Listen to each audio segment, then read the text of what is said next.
कस्तुरीगंधा the flowering tree भाग 13. कस्तुरी घरी आली. आपल्या कमरेवरची घागर तिने चुलीजवळ नेऊन ठेवली. काय ग, इतका उशीर का? चुलीमध्ये जळण घालत असताना जयश्रीने विचारले. काही नाही, असाच. कस्तुरीने श्रीधर बद्दल सांगणे टाळले. मला वाटले तू त्या वडाखाली पडलेल्या माणसाला पाहायला गेली की काय?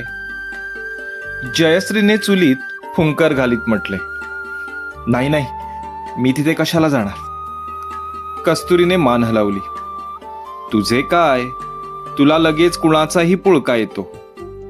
पण तुला काय वाटते, कोण असेल तो?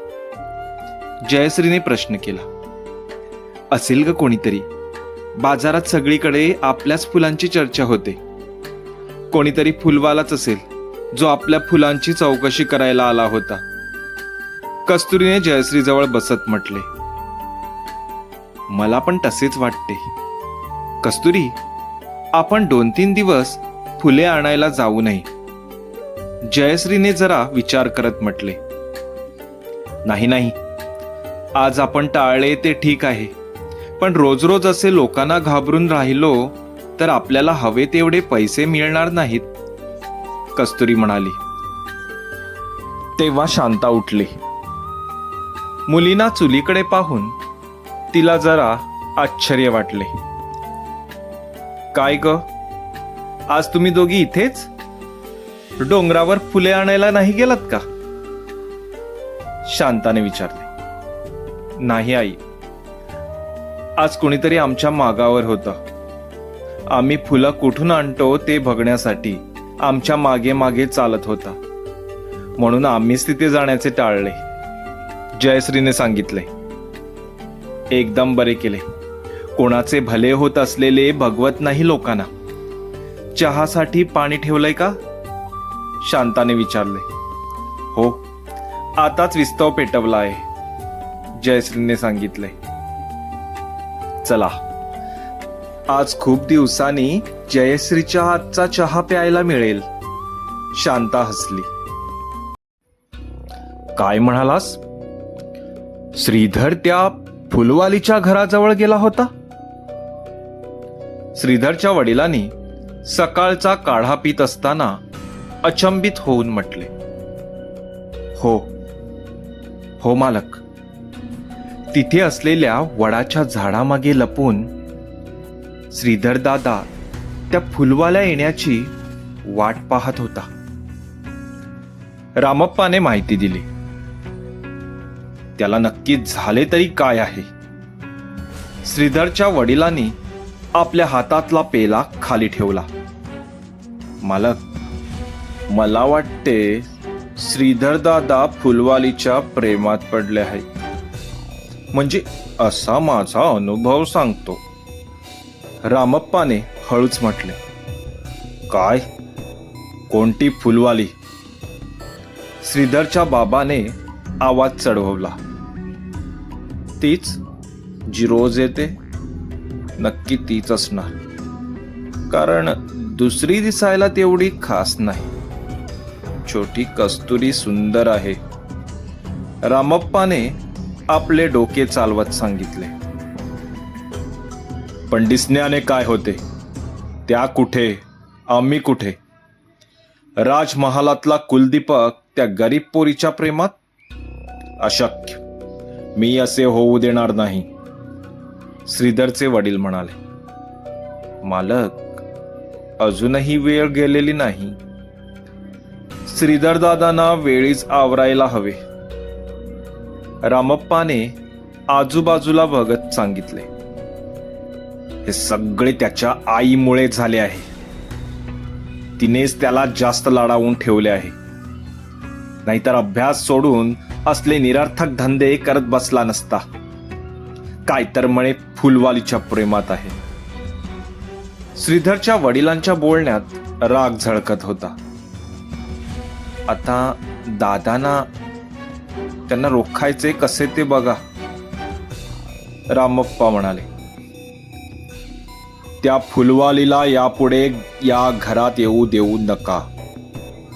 जी काही सुगंधित फुले पाहिजे ती दुसऱ्या कोणत्याही फुलवाल्याकडून मागवा. वडिलांनी आदेश दिला. पण मालक, ती फुले म्हणे फक्त त्या दोघीकडेच मिळतात, रामप्पाने सांगितले. ते काहीही असो, मला माझ्या घराचा उंबरा त्यांनी ओलांडलेला नको आहे, श्रीधरच्या वडिलांनी स्पष्टपणे सांगितले. तेव्हा श्रीधर घरी आला. आपल्या वडिलांना बाहेर बसलेले पाहून त्याने आपल्या डोक्यावरची जखम लपवायचा प्रयत्न केला. पण त्याच्या वडिलांच्या नजरेतून ती जखम सुटली नाही. त्याने श्रीधरला थांबवले. श्रीधर, थांब. डोक्यावर जखम कसली? वडिलांनी मोठ्या आवाजात विचारले. काही नाही बाबा, सायकलने जात होतो, जरा खाली पडलो, श्रीधरने खोटे खोटे सांगितले. अच्छा, असा वाट माहीत नसलेल्या कुठल्या रस्त्यावर गेला होतास? वडिलांनी विचारले. जास्त दूर नव्हे बाबा, इथेच, श्रीधरने नजर चोरीत म्हटले.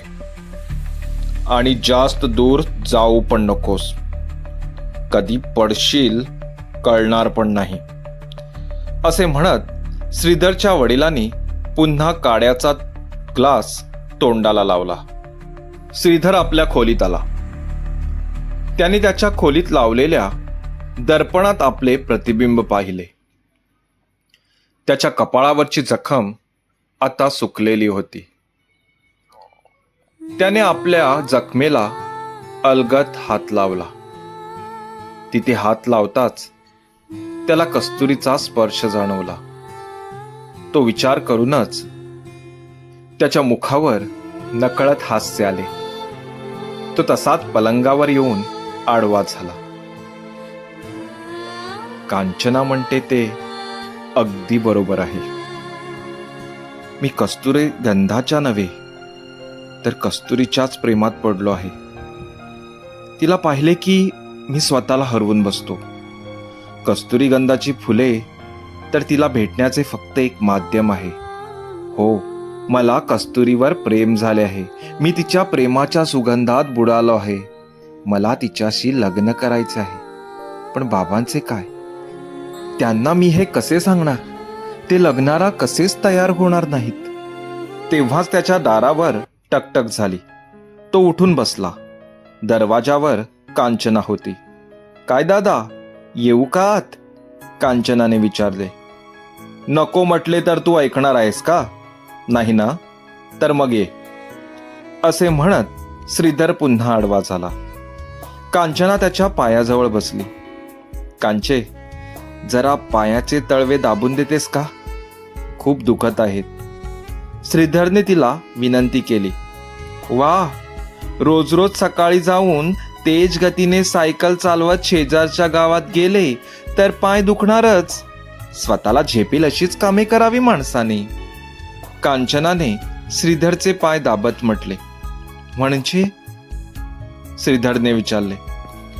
राजकुमारांना प्रेम झाले आहे. प्रेमिकीच्या दर्शनासाठी सायकल चालवत ते या गावातून दुसऱ्या गावात जातात.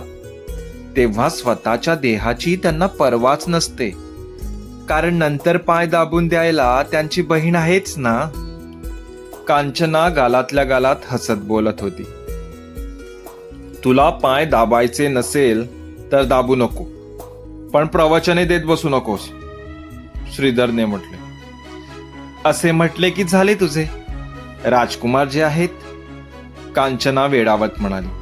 हो, आहेस मी राजकुमार, असे म्हणत श्रीधर गालातच असला. दादा, मला एक सांग, तू सायकल घेऊन तिलाच भेटायला जातोस बरोबर? कांचनाने हळूच विचारले. हे तुला कोणी सांगितले? श्रीधरने जरा शंकास्पद स्वरात विचारले. कोणी कशाला सांगायला पाहिजे? मला कान नाहीत का? पण तू तिला भेटायला गेला होतास, हे बरोबर आहे की नाही? कांचनाने पुन्हा विचारले.